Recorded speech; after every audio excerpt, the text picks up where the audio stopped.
y a longtemps, longtemps, longtemps, longtemps, au fin fond des Amériques du Nord se trouve une contrée. Dans cette contrée-là, plus une seule goutte d'eau ne tombe. L'herbe n'est plus verte, mais jaune. Les arbres ne sont plus marrons, mais gris. Les cours d'eau sont asséchés, les lacs n'existent même plus. Plus de poissons, plus d'animaux, ils sont partis chercher de l'eau ailleurs, mais les hommes, les femmes, les enfants, les vieillards restent sur leur terre. Ils ont soif, ils ont la gorge sèche, la langue gonflée, et ceux qui le peuvent encore se lamentent. Nous allons devenir tout rabougris comme de la viande rôtie. Nos troupeaux vont s'en aller chercher de l'eau ailleurs.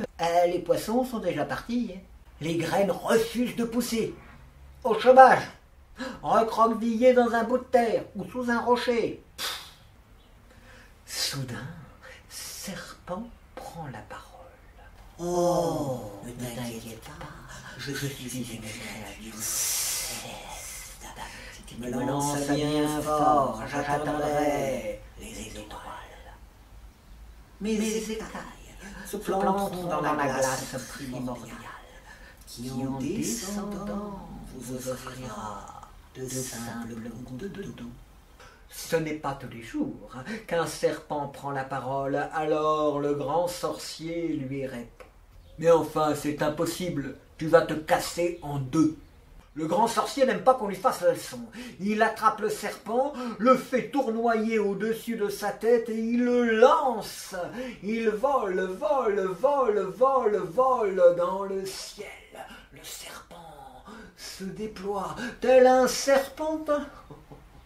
Son dos vient gratter le ciel.